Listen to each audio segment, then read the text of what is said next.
y'all, it's me. I'm back or whatever to finish what I started, to pick up where we left off or whatever. So if you did not see the last video, part 1 of my teen mom / college athlete story or whatever, how I became a teen mom, go ahead and watch that, because you jumping ahead, you skipping ahead, okay?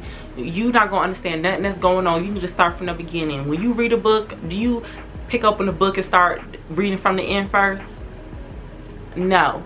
So go back to that video and watch that and then come back here. But for everybody else who has already seen the first part, what's up, y'all? You already know who it is. It's your girl Skyleash J. Welcome back. So I'm not gonna talk y'all to death, and let's get into it. So where we left off, y'all, I was just like, my mind was just going a mile a minute. I didn't know what to think. I have no emotions. I was just like, dang, like, what is your girl about to do? I got a lot going on. And not to mention, I had 7 days to where I had to be back at school. And it's not like it was like lenient when I had to be back at school. Like, I had to be back at school that day, because as a student athlete, I got responsibilities, and we got rules, and we got restrictions, okay? So I had to be back at it on a certain day at a certain time, suited and booted, okay? So what do I do first? So me at the time, and I'm kind of still like this to this day too, like anytime I'm going through something, especially back during that time when I was like 19 or whatever, anytime I'm going through something and I'm like too scared to tell my mom, because me and my mom are close, don't get me wrong, but certain stuff I'll be too scared to tell her. So anytime I was too scared to tell my mom something, I would tell my aunt, okay? So my aunt is like a sister aunt, okay, like a big sister, but my auntie, like all in one. So that would be the first person I would tell stuff when stuff was going on. Went over my aunt's house, you know, just chilling, you know, making small talk at first. And then I was just like, I gotta talk to you.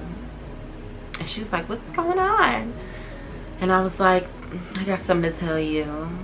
I get so emotional, like, when I know I'm about to say something that's like, you know, like, I was getting emotional. So, like, I was already crying before I even, like, said it. And when I started crying, she already knew what it was. I didn't even have to say it. She was like, you pregnant?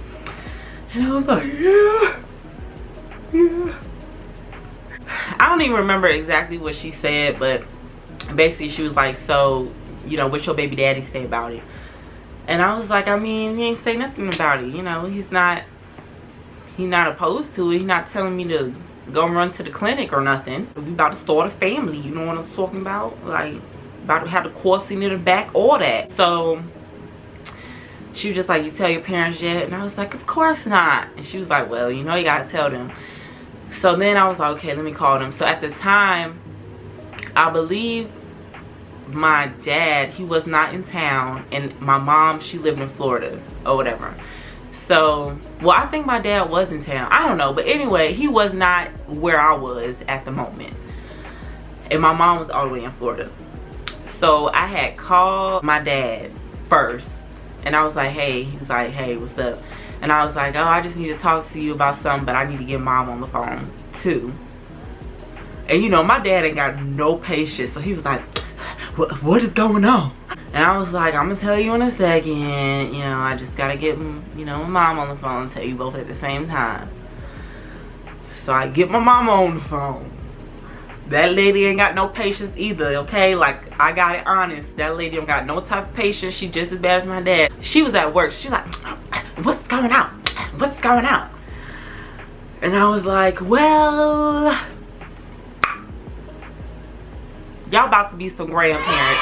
Now, granted, I did not say that, but in a nutshell, you know, I spilled the beans. And then all I heard was, what the bleep? And I was just on the other side of the phone like, yeah.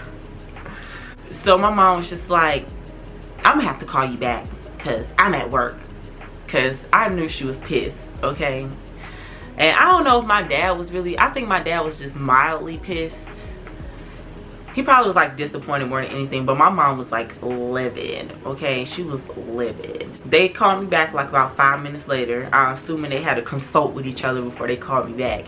So they called me back about like 5 minutes later, basically like cussing me out, basically like, you must be out your mind, you can't have no kid right now, ain't you supposed to go back to school in a little bit, what you about to do about basketball, like what is going on, what is going on? I'm like, I don't know,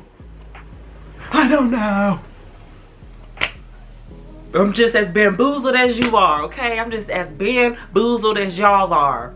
I don't have anything planned. I don't know. All I know is my man got a job, he got a car, and he got an apartment. That's all I know. He got an extra room for the baby crib. Okay? That's all I knew. And I was sticking to it. I was sticking beside him, okay? Because that was my man, and he ain't shown me no wrong up to that point, according to my 19-year-old mind at the time. Now that I look back, it was some pink flags. You know, it was some pink flags on the play or whatever. Some mildly red flags on the play. Some magenta flags. But, you know, back at the time, Desperate Debbie was ignoring all of this. All right. Basically, after they cussed me out for like 2 hours, I wasn't having it. Because like I said, you know, Desperate Debbie was like, listen, we about to start our family. And if you can't get with it, then get lost. I was really feeling myself back then. So I got to arguing with them because I'm like, listen, I don't want to go back to school anyway. Basketball is not even that fun no more. Like, I was only doing it because y'all was forcing me to do it. Like, you know, like, just going off, just flipping off at the mouth or whatever. Feeling myself, smelling myself, as the old heads would say. Y'all, so, yeah. So, we got into it, and I didn't want to talk to them no more because they was just being negative. So I didn't want to talk to them no more. My feelings was hurt because they were so angry, and you know, they was just angry. They ain't want that life for me, okay? Next step, I gotta let my basketball coach know. And I was more scared to tell her than my parents, honestly, because I'm like, I don't know what this lady gonna say. I don't know what this lady gonna do. Like, I was very much scared to tell her more than anybody. I don't even remember how I told her. I was done with my parents or whatever. Mind you, we in crunch time, okay? At this point, it was like 6 days before I had to be back at school. So it was a lot that had to like happen between now and then or whatever. So I remember I was staying with him in his apartment. It was like about 2 days later. My parents popped up. And I was just like, I don't want to talk to y'all.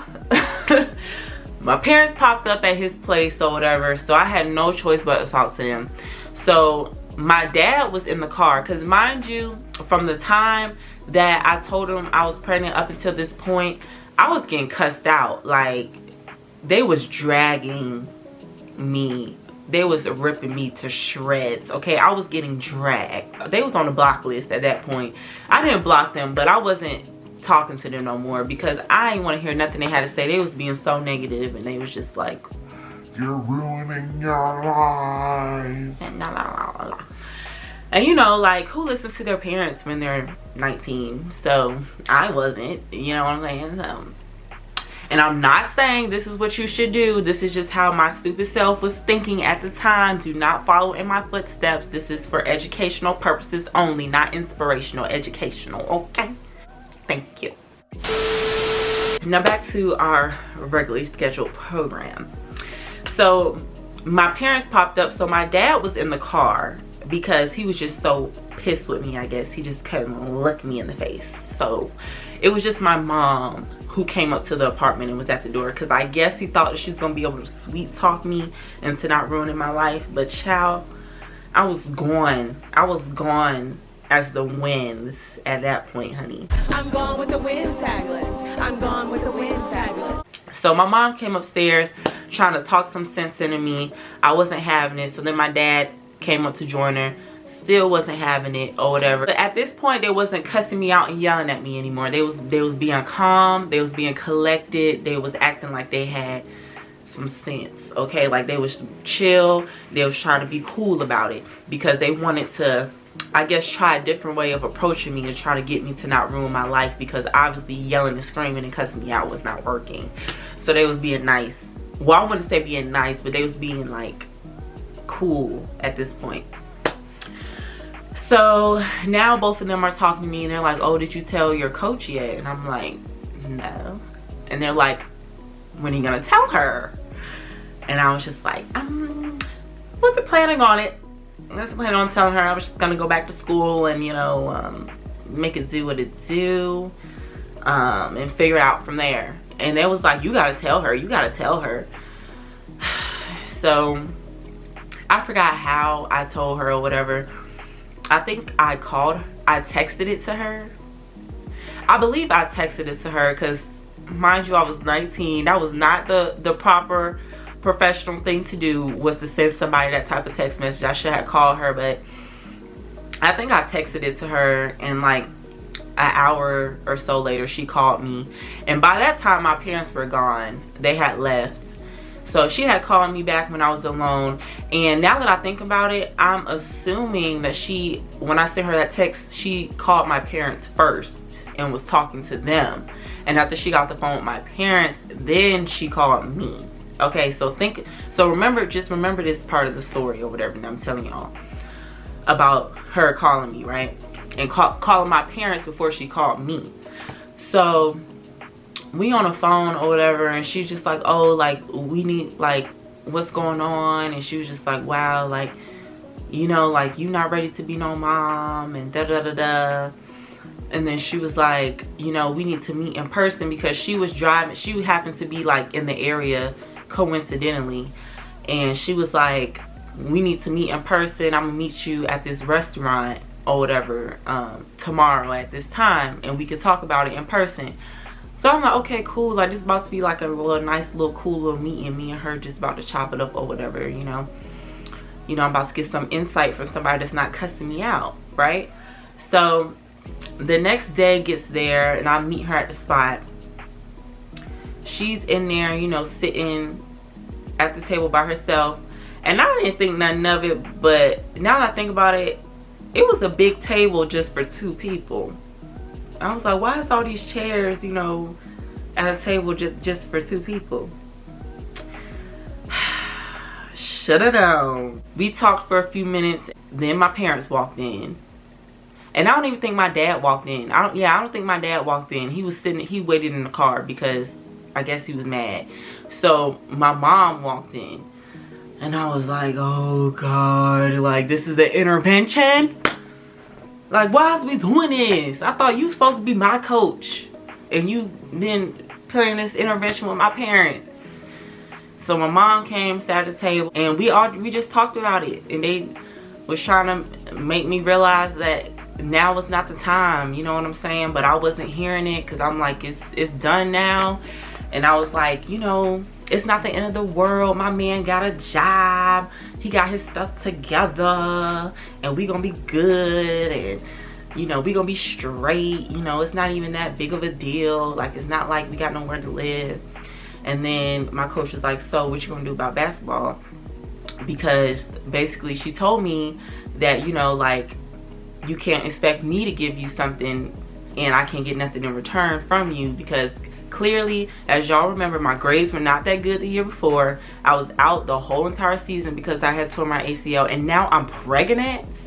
Like, oh brother, give me a freaking break. Okay, like, give me a break. I bet that's how she was feeling. Like, girl, like, you've been here a whole year just chilling, being in school for free, and you ain't did absolutely nothing. So she was like, if you can't give me nothing, why should I give you something? Like, why do you deserve to even go back to school? You're not even doing nothing. So then I was like, you know what? You're right. I don't even like school for real. And I don't even like playing basketball no more. So I'm good. You know, 19-year-old me. So she was like, so you're sitting here telling me right now that you don't want to come back. You don't want to play. And this is the end of it. And I was like, yup. And she was like, okay. And then my mom was just like, I could feel like a hole burning through the side of my face. Okay, my mom was like pissed. Okay, so yeah, so all in, you know, one day, you know, basically I threw away my free 4-year education and you know, the great wonderful experience of being a college athlete all in one day. Threw it all away in the name of love. But Anyways, y'all, so after that day came and went or whatever, it still was a few more days till I had to be at, well, if I was going back to school, I would have had to be at school. A few days went by, and you know, my parents, they still are just in disbelief that this is the life that I chose. So they're like, just call her back and tell her you was just playing. Call her back and just tell her that's not what you meant. So I call her back. I'm waiting on the camera to focus, y'all. Sorry. Yeah, so they was like, just call her back and tell her you were just joking. Just call her back and tell her that's not what you meant. Or whatever. So I was like, okay, whatever. I'll call her back just to tickle y'all's fancy. I'll call her back or whatever. She did not answer the phone. And I was just like, well, it wasn't meant to be. And just left it at that. At this point, it was time for me to be back at school. So apparently my coach didn't tell any of her employees, you know, the assistant coaches, that I was not coming back to school because I was with child. So they was blowing up my phone. They was blowing up my phone that day, like, where are you at? You late? Where are you at? You supposed to be here, da da da. And I was just like, coach didn't tell you? I'm not coming back. I'm with child. And that's when I just thought I'd just let everybody know. So I just put in a little team group chat like, hey, y'all, you know, my man got a job, he got a car, he got a house, I'm pregnant, and we about to start a family. And you know, it is what it is. Like, send you an invitation to the baby shower, whatever, like, not coming back. Silly me. But you know, I was desperate Debbie, you know what I'm saying? So you know, so because of this whole situation, when it was set in stone that I wasn't going back to school, that's when it got real. That's when everybody was like literally at this point, I had like my uncle calling me, telling me what to do. Me and him got to arguing, you know, like my family on the phone with my baby daddy family arguing, you know, with his people or whatever. It was a circus, okay? It was a circus. And of course, that was my man. I was gonna stick beside him. So, you know, I kind of, you know, low key, you know, cut my family off a little bit, you know what I'm saying? I cut them off, not gonna lie, I cut them off a little bit because it was just real toxic and it was upsetting me and my child. Like, the first trimester is a very sensitive time frame, okay? And they was upsetting me and my little one, and I couldn't have that type of stress in my life, so I had to cut them off, okay? And not saying this, you know, giving y'all my disclaimer, this is just the way I was thinking at the time. I still had adolescent brain cells. When I was 19, I still was growing up. All right, so I had cut them off or whatever. So now it was just me and him. And honestly, up until this point, like, we had our little, you know, bickerings and here and there. But up until that point, me and him never really had like nothing.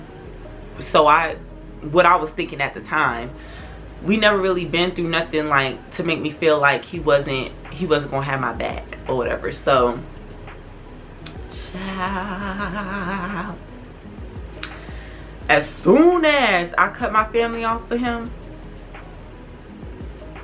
that's when the true colors started to come out, man. When he had me all to himself, child, that's when them true colors started to show. The curtain had closed, honey. He took a bow. Playtime was over, okay? He was like, cut the crap. Listen here, little nigger girl. You are mine. What I say goes, and don't ask me for not $1. As soon as I cut my family off, it got real and it got toxic, okay? I don't even want to put y'all in my business like that, but just know it got real and it got toxic, because I don't even want to sit here and go down memory lane of what happened. But basically, you know, like your typical relationship when you date somebody older and they think that you dumb and they think that they have control over you and they could, you know, like they are the king of the world, and your basic toxicity, narcissistic things. I'm not gonna call him a narcissist or whatever, because I'm no clinician or whatever, but typical signs, you know, the magenta flags was turning red at this point. So yeah, y'all, so it was a lot going on.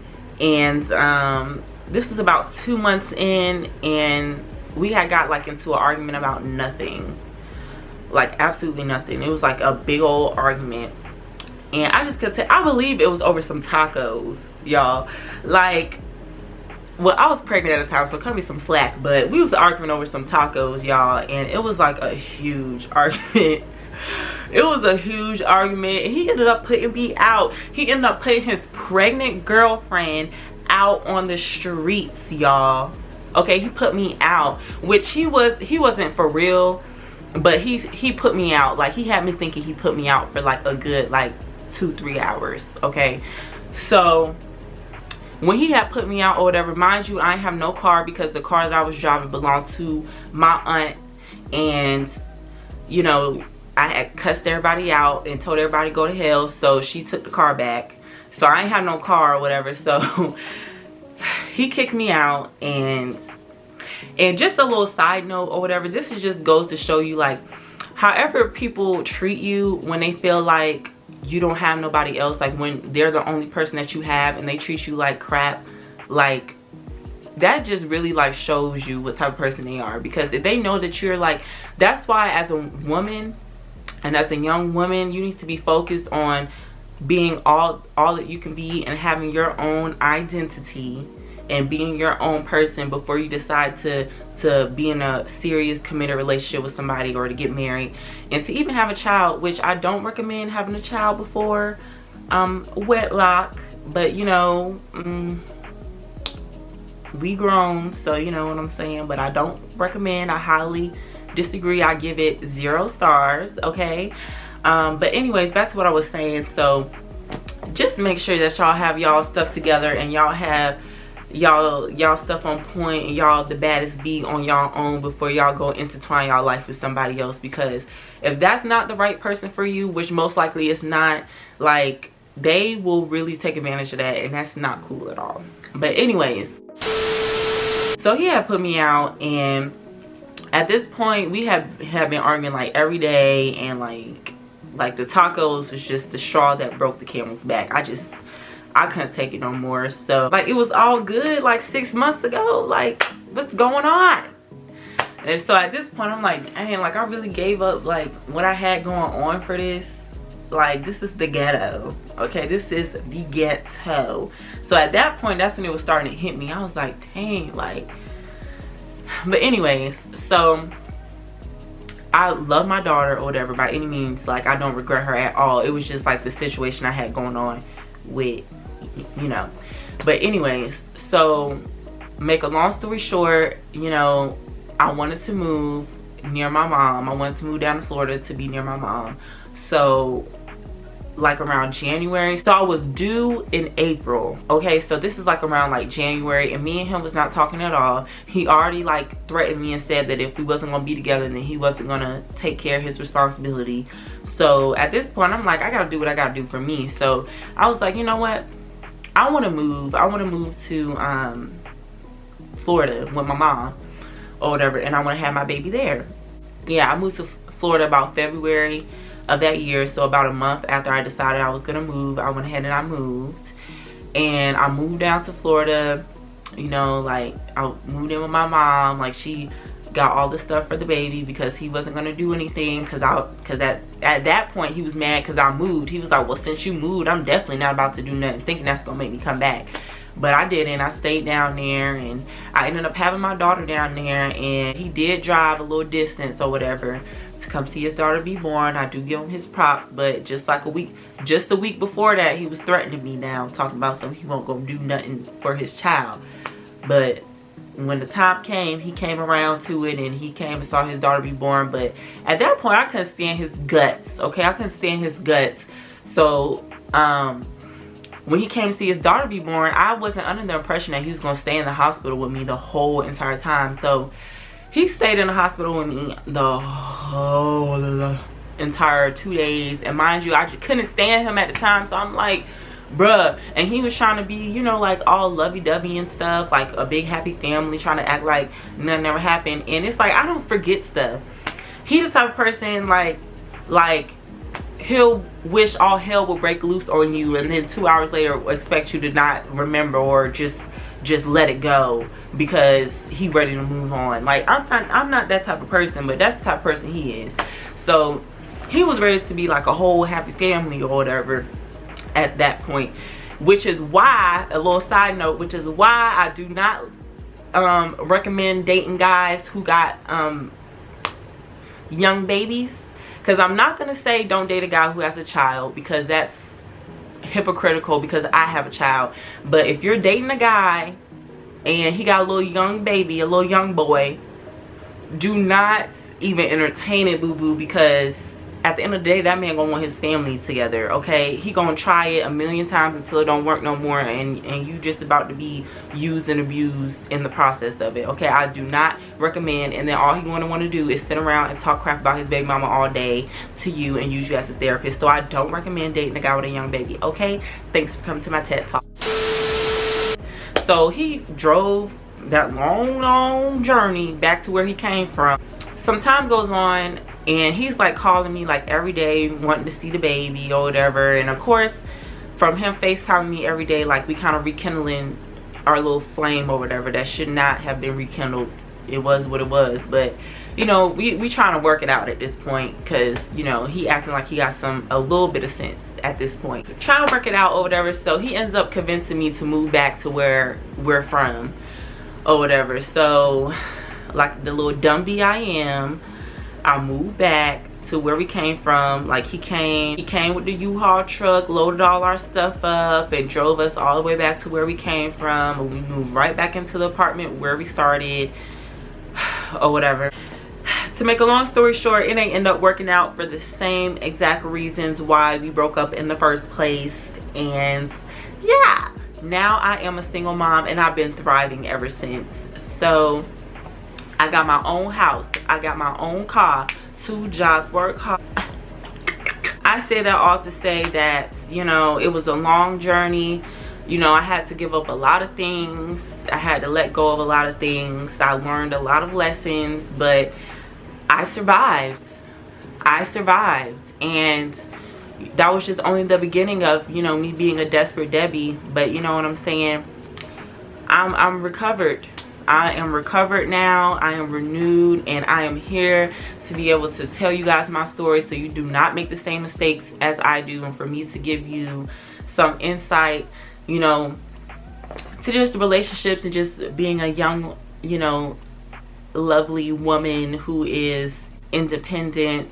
But not saying I don't need no man now, because you know, I still want me a man or whatever. But you know, just here on our journey, our never-ending journey in life, to be in the best version of ourselves. Because believe me, I came a long way, okay? Imagine being 19 and giving up everything, okay? Imagine giving up a free college education. I ain't have to pay for nothing. Nothing. I did not have to pay for nothing in college, okay? And I gave that all up to be somebody's baby mama. So imagine the way my mental health was when I realized that the relationship that I gave up everything for was not working out for me, okay? So that's why, ladies, never lose sight of who you are, and never lose sight of the vision that you have for your life. Do not let nobody or no man, no woman, no friends, no family, no nobody get in the way for the vision that you have for your life. Because at the end of the day, it's only your life, and you only have one life to live, and you cannot go back in time. And I'm telling y'all, like, you do not want to sit around beating yourself up for stuff that you can no longer change, okay? Because at the end of the day, you will survive, and you will get through it, and you will be thriving. You just got to put in that work, okay? Like, it's taken me years. My daughter is 5 years old. Like, I got pregnant 6 years ago, and I'm just now to the point where I can like talk about this story and not like feel some type of way about it, honestly. Like, it's a long journey. It's a lot of internal work you got to do, but you can get through it, girls. You know, like, you can get through it, you know. And now, you know, I don't have it all. I'm not rich by any means. I got about 50 cents in my account right now, but however, I got a roof over my head, I got food in the Frigidaire, and I got gas in the car, okay? And I got clothes on my back. And won't he do it, okay? Won't he do it? Let me tell you. So I am a living testimony that whatever you are going through, you can get through it, and you can be the best woman that you can be, and you can be whoever you want to be. And no matter what your past is, that is in the past. Leave it there. Don't be carrying all them bags like Miss Badu said. But y'all, thank you so much for tuning in to this video and to my story time or whatever. I really hope you guys enjoyed it. I love you guys. Please subscribe to my channel, like this video, comment on this video, do whatever you gotta do whatever you want to do, and I will see y'all in the next video. Bye.